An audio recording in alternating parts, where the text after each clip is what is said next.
Olá! Hoje a gente vai mergulhar nas ideias do livro Pensamento Eficaz do Shane Parrish. A proposta é explorar um padrão que muitas vezes passa despercebido, mas que silenciosamente molda as nossas decisões. E para começar, vamos direto ao ponto central. Existe uma força dentro de nós que nos impulsiona a proteger a imagem que temos de nós mesmos, e essa defesa muitas vezes pode levar a consequências bem destrutivas. Para a gente entender isso melhor, vamos fazer uma pequena jornada. A gente vai passar por algumas histórias e princípios, começando pela ficção, passando pela história real e, finalmente, chegando nas nossas próprias vidas. Então vamos lá. A nossa primeira parada é num clássico do cinema, O Poderoso Chefão, que vai ajudar a gente a ver como esse padrão funciona na prática. A gente conhece o Carlo Rizzi. Ele é uma figura orgulhosa, egocêntrica, mas que se sente o tempo todo deixado de lado na poderosa família Corleone. E essa frustração, sabe? Esse sentimento diário de ser tratado como alguém inferior, isso acaba ativando uma reação em cadeia que nem ele mesmo planejou. Tudo para quê? Para satisfazer um ego que se sentia ferido. O mais interessante aqui é que o objetivo dele não era destruir a família, mas sim forçar a realidade a se alinhar com a imagem que ele tinha de si mesmo.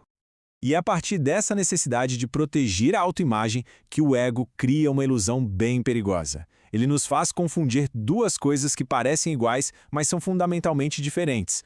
O ego se preocupa muito mais em parecer bem-sucedido do que em ser bem-sucedido de verdade. E essa comparação deixa o conflito bem claro. De um lado, o foco na imagem, na validação dos outros. Do outro, o foco no conhecimento real, na competência. Isso acaba gerando o que o autor chama de autoconfiança fortuita. Sabe o que é isso?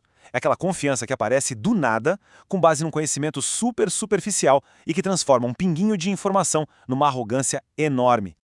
Pensa, por exemplo, no caso do filho do autor.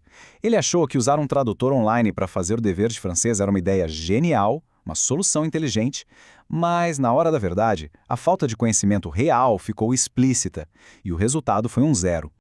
Ou então, imagina aquela pessoa que assiste a uma palestra rápida e já sai de lá com a certeza de que tem uma solução simples para a questão do sem-teto.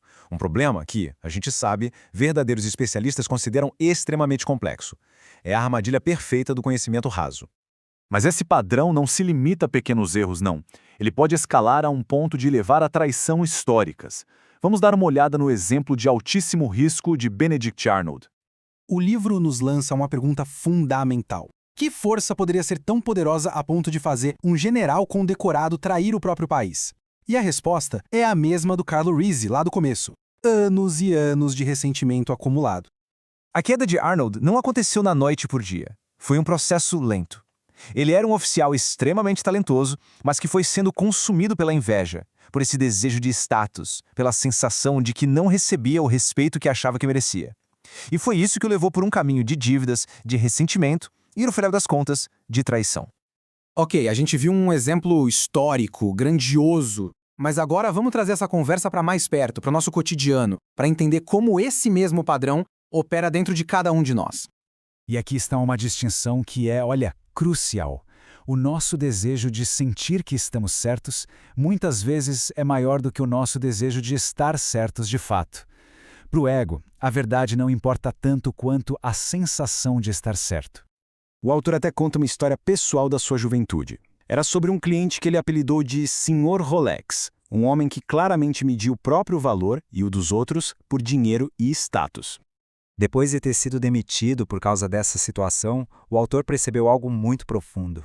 Naquele momento, ele tinha, na própria cabeça, reorganizado a sua hierarquia de valores, colocando a integridade acima da riqueza só para garantir que ele ainda saísse por cima. No fim, os dois estavam presos na armadilha do ego.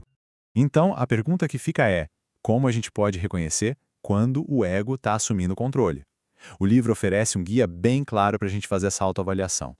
Se algum desses comportamentos soa familiar, sabe? A necessidade constante de provar um ponto, a dificuldade em dizer "eu não sei", a dorzinha do orgulho ferido, tudo isso pode ser um sinal de que talvez o ego esteja no comando.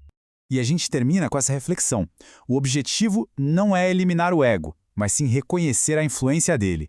O verdadeiro desafio é nos perguntarmos, com honestidade, quais das nossas decisões mais importantes podem estar sendo guiadas não pela razão, mas por essa necessidade silenciosa de proteger a imagem que temos de nós mesmos.